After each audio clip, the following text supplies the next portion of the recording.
Hello there and welcome to another one of my Elder Scrolls Online house tours. Today it's a little bit different. It's a house that I've done on the PTS. It's the house in Solitude, which we're all very familiar with from Skyrim, and I decided to turn it into a bookshop.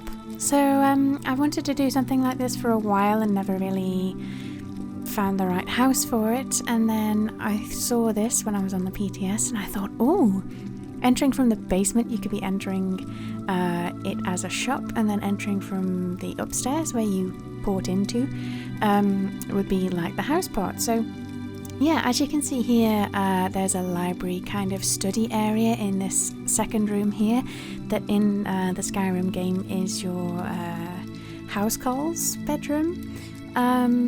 I wanted to create a kind of a relaxing room to the side so that if any customers had any books that they wanted to read but they weren't entirely sure if they wanted to purchase them, or if we had any books that weren't available for purchase, they could come in here and read them in there.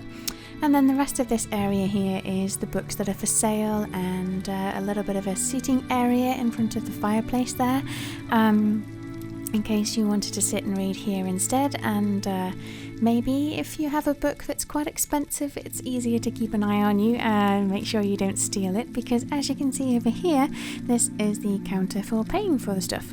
So we got good old Nuzume there standing behind the counter, and I've got a couple of books and coins and various other things there.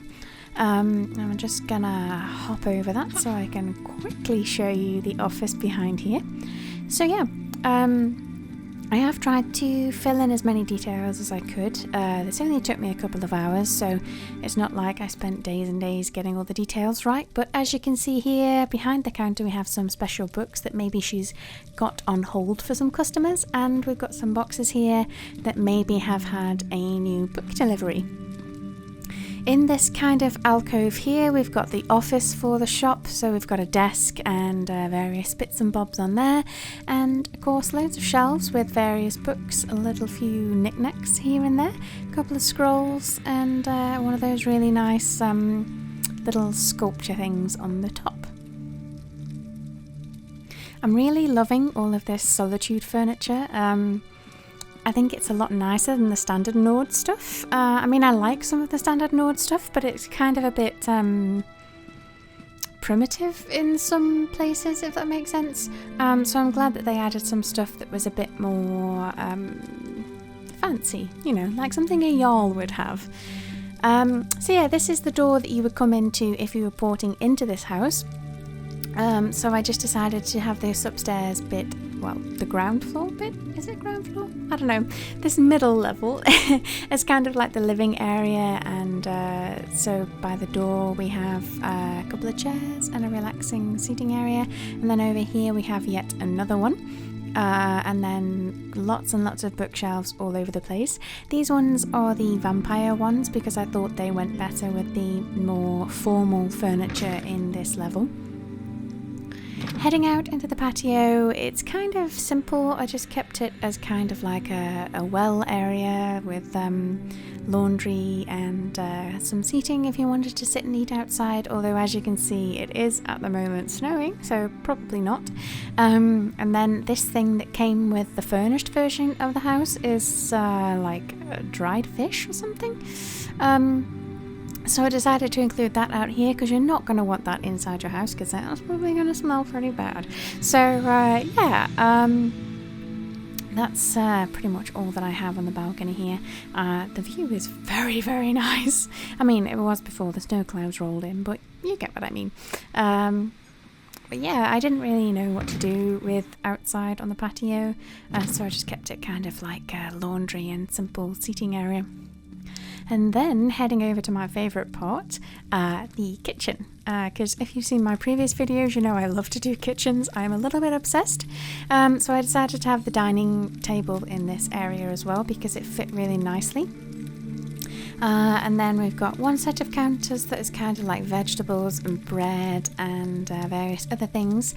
And then here, if I just walk a bit closer, you can see we've got those two bowls of the mushrooms and I think it's garlic or something, which are with the Solitude furnishing stuff, as is this rack of ribs, and just over here this kind of sliced fish platter thing. Kind of looks like it's making sushi, but I'm not quite sure what it's supposed to be, but I think it looks nice. And then you can see in the middle there I added in that winter hearth because upstairs doesn't have a fireplace, and I wanted to have a focal point in the kitchen, so I used the Winter Festival hearth in the middle. So yeah, that's the main living area. Just going to head upstairs now to the final part of the house. I kind of vaguely remember in Skyrim there is like a seating area up here, so I wanted to do that, and I think it had tables next to the balcony balustrade thing, so I kind of wanted to do that as well, just to kind of as a nod to the Skyrim game there.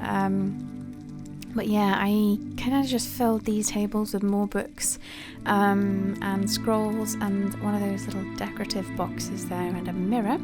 And then over here just more books and more paper. As I mean, if you run a bookshop, you're probably going to be pretty obsessed with books. That's just a guess. So yeah, I put these elsewhere curtains up here just to give the bedroom a little bit of privacy, and they match the rug that I have in here anyway, which is one of the new Solitude rugs, so that was pretty good coincidence there. So the bedroom's quite simple, a couple of chairs, the main bed, and then this dressing area here. I use the Eleanor dressing gown thingies on the back of that there, and then as you can see I used two of the clockwork cups sort of sunk into the chest of drawers to make it look like two bracelets have been dropped on there or something. So yeah, that's the end of the tour. Thank you very much for watching. I hope you enjoyed this. Let me know what you think in the comments down below, and let me know what you're planning for your Solitude house, because I'm always excited. Bye!